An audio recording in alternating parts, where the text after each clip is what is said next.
সুপ্রিয় দর্শক, আসসালামু আলাইকুম। হিকমা অ্যানালাইসিসের আজকের আয়োজনে আপনাদের স্বাগতম। আওয়ামী লীগের কার্যক্রম ইতিমধ্যেই নিষিদ্ধ ঘোষণা করেছে সরকার, কিন্তু বড় প্রশ্ন, তাহলে কি তারা নির্বাচনে অংশ নিতে পারবে? অনেকে ভাবছেন নিষিদ্ধ মানেই নির্বাচনের পথ বন্ধ, কিন্তু আইন বলছে ভিন্ন কথা। কার্যক্রম বন্ধ হলেও যদি নির্বাচন কমিশনের নিবন্ধন বহাল থাকে, তাহলে কাগজে কলমে অংশগ্রহণের সুযোগ রয়ে যায়। তবে বাস্তবতা হলো দলীয় অফিস বন্ধ, সভা সমাবেশ নিষিদ্ধ। এ অবস্থায় নির্বাচনী মাঠে নামা প্রায় অসম্ভব। অতএব আওয়ামী লীগের ভবিষ্যৎ এখন নির্ভর করছে আদালতের রায় আর নির্বাচন কমিশনের চূড়ান্ত সিদ্ধান্তের উপর। তাহলে শেষ পর্যন্ত কি দাঁড়াচ্ছে? আওয়ামী লীগ কি নির্বাচন করতে পারছে? চলুন সে বিষয়ে আলোচনা করা যাক। আজকের আলোচনায় আমি রয়েছি আপনাদের সঙ্গে অ্যাডভোকেট ইজাজ আল ওয়াসি। দর্শক, আপনারা জানেন যে এই যে একটি দমন পীড়নের মাধ্যমে যে এই গণ অভ্যুত্থানকে ঠেকিয়ে দেওয়ার চেষ্টা করেছিল আওয়ামী লীগ, তা কিন্তু শেষ পর্যন্ত তারা সফল হতে পারেনি। তারা কিন্তু ব্যাপক একটি গণহত্যা চালিয়েছে। কিন্তু শেষ পর্যন্ত যখন এই গণ অভ্যুত্থানটি সফল হয়েছে, হাসিনা যখন বাংলাদেশ থেকে পালিয়ে যেতে বাধ্য হয়েছে, তখন আগামীতে তাদের রাজনীতির ভবিষ্যৎ কি? ইতিমধ্যে আওয়ামী লীগের লোকেরা কিন্তু বলাবলি করছে যে ইন্ডেমনিটি দিয়ে ৭৫-এর বিপ্লবীদের রক্ষা হয়নি। এখন এই জুলাই ঘোষণাপত্র, জুলাই সনদ বা যে কোনো আইন করে এই ২৪-এর বিপ্লবীদেরকেও নাকি রক্ষা করা যাবে না। আওয়ামী লীগ যে আসলে দলগতভাবেই এরা যে রক্তে মাংসে হিংস্র এবং মানসিকভাবে এরা যে একটা ডাকাত দলের মতো, এরা কোনো রাজনৈতিক দল না, এরা একটা সন্ত্রাসী সংগঠন, একটা মাফিয়া সংগঠন। তারা সেই ৭৫-এর বিপ্লবীদেরকেও যেভাবে হত্যা করেছে, বিচারিক হত্যা, সেই একই রকম বিচারিক হত্যা বা সরাসরি হত্যার হুমকি কিন্তু আওয়ামী লীগের লোকজন ইতিমধ্যে দিচ্ছে। ইন্ডেমনিটি দিয়েও লাভ হয়নি, এখনো নাকি কোনো আইন করে লাভ হবে না। তো এই আওয়ামী লীগ যদি ফিরে আসে, তাহলে এই ফ্যাসিবাদ বিরোধী আন্দোলনের সঙ্গে যুক্ত ছিল যে দলগুলো বা যে ব্যক্তিরা যারা ছিল, তাদের আসলে পরিণতি কি হবে, এটি কিন্তু একটা বিরাট প্রশ্ন। তাই আওয়ামী লীগের এই কামব্যাকের প্রশ্ন নিয়ে সবাই কিন্তু খুবই দুশ্চিন্তিত যে আসলে কি হবে। হাসিনা কি আবার ফেরত আসবে? আওয়ামী লীগ কি ফিরে আসতে পারে? যেহেতু এখন বড় বড় দলগুলোর বিরুদ্ধে অভিযোগ রয়েছে যে টাকা নিয়ে বা বিভিন্ন ভাবে আওয়ামী লীগের লোকজনকে পুনর্বাসন, আওয়ামী লীগের সময়ে আওয়ামী লীগের লোকেদের শেল্টারে ছিল এই বড় দলগুলোর নেতারা, তারা এখন তার ঋণ শোধ করছে, তাদেরকে এখন শেল্টার দিয়ে, অনেকে টাকা নিয়ে শেল্টার দিচ্ছে। তাহলে কি হবে আসলে? শেষ পর্যন্ত কি হাসিনা ফিরেই আসবে? হ্যাঁ, ফিরে আসতে পারে।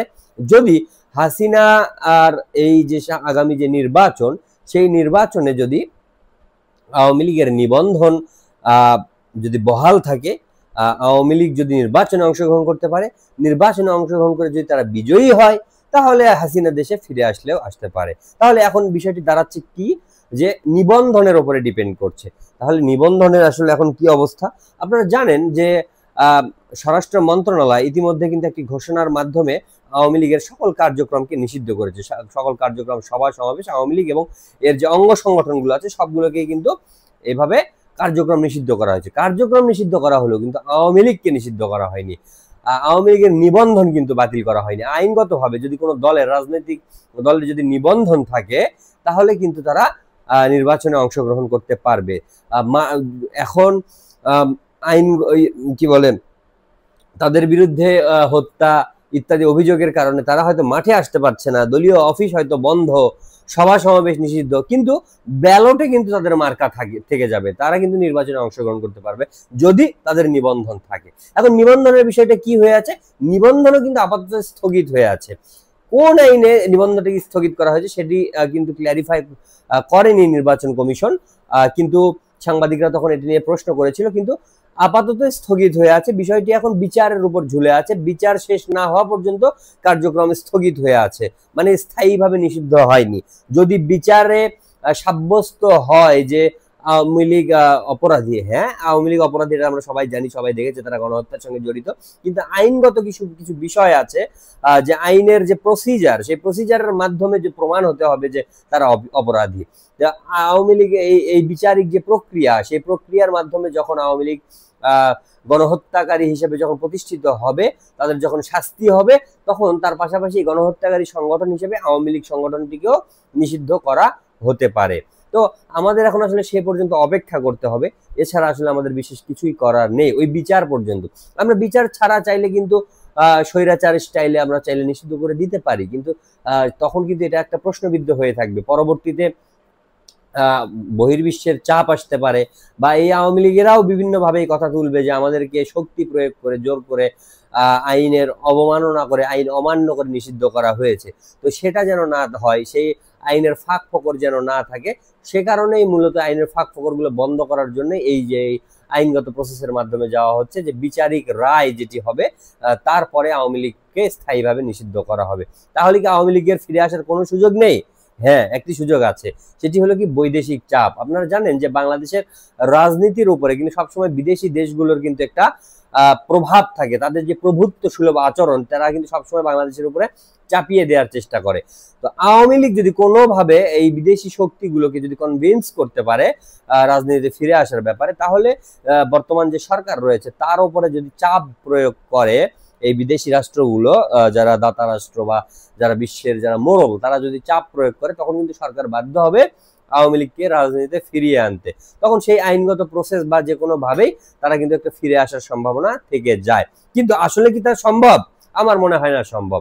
কারণ হাসিনাকে প্রোটেক্ট করার জন্য সবচেয়ে বড় যে শক্তি ভারত, তারা কিন্তু একদম আদা জল খেয়ে লেগেছিল, তারা কিন্তু শেষ পর্যন্ত সফল হতে পারেনি। আর বিশ্ব রাজনীতির বিষয়টা এমন যে কেউ এখানে কারো স্থায়ী বন্ধু নয়, সবাই যার যার দেশের স্বার্থ নিয়ে চলে। মানে এখানে যে একটা হিন্দিতে একটা প্রবাদ আছে, জো জিতেগা ওহি সিকান্দার। তো তেমন যে বিজয়ী হবে, আন্তর্জাতিক মহল বা আন্তর্জাতিক যে পরিমণ্ডলে যারা শক্তিশালী যে দেশগুলো, যারা হলো রাজনীতির নিয়ন্তা, তারা কিন্তু ওই বিজয়ীর পক্ষে থাকে। এতদিন হাসিনা যে কোনো ভাবে ক্ষমতা নিয়েছিল, তারা কিন্তু হাসিনার পক্ষেই ছিল। যখন হাসিনা চলে গেছে, তারা কিন্তু এখন বর্তমানে ইউনূসের পক্ষে আছে। কালকে যদি ইউনূস নির্বাচন দিয়ে অন্য কোনো সরকার চলে আসে, তাহলে তার পক্ষে সেই দেশগুলো থাকবে বলে স্বাভাবিকভাবে যেটি মনে হয়। ভারত ছাড়া কেউই আসলে মানে এই আওয়ামী লীগের জন্য আদা জল খেয়ে নেমে আওয়ামী লীগকে চাপ দিয়ে, ইউনূসকে চাপ দিয়ে আওয়ামী লীগকে এখানে পুনর্বাসন করাবে, এটার সম্ভাবনা আমার কাছে হলে খুবই কম মনে হয়। যে ভারত এই চাপটা দিতে পারে, সেই ভারত এখন নিজেই চাপের মুখে আছে। ট্রাম্প কিন্তু তাদেরকে একদম, ডোনাল্ড ট্রাম্প আমেরিকার রাষ্ট্রপতি কিন্তু একদম হেস্ত নেস্তর মধ্যে রেখেছে।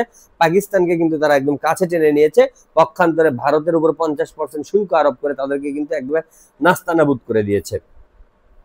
আবার এই ইউরোপীয় যে রাষ্ট্রগুলো এবং আমেরিকান যে রাষ্ট্রগুলো, সেগুলোর সঙ্গে কিন্তু ডক্টর মোহাম্মদ ইউনূসের কিন্তু একটা গভীর সম্পর্ক রয়েছে। তো এই এতগুলো সমীকরণকে ভায়োলেট করে আওয়ামী লীগের এই দেশে রাজনীতিতে ফিরে আসা, নিবন্ধন ফিরে আসা, আমার কাছে এটা প্রায় অসম্ভব বলে মনে হয়। দুঃখিত। এখন এই ডক্টর ইউনূস সরকার যে নির্বাচন দিয়ে যাবে, সেই নির্বাচনে যারা নির্বাচিত হবে, তারা যদি আসার পরে আওয়ামী লীগের সাথে কোনো নেগোসিয়েশনের মাধ্যমে তাদেরকে যদি ফিরিয়ে আনে, সেটা হতেও পারে। কারণ বাংলাদেশের রাজনীতিতে শেষ বলে কিছু নেই, আর এখানে আসলে মানুষের নীতি বলেও কিছু নেই। তবে এই যে আগামী যে নির্বাচন আসছে ডক্টর ইউনূসের অধীনে, সেই নির্বাচনে আওয়ামী লীগের ফিরে আসার আমি কোনো সম্ভাবনা আপাতত দেখছি না। এখন রাজনীতির মোড় যে কোনো সময় যে কোনো দিকে যেতে পারে, আমাদের সময়ের সাথে সাথে এগুলোকে পর্যবেক্ষণ করতে হবে, এবং পরিস্থিতি পরিবর্তন হলে তখন আমরা নতুন নতুন বিশ্লেষণ নিয়ে হাজির হব। তো আজকের আলোচনা এ পর্যন্তই, কথা হবে আবারও। আল্লাহ হাফেজ।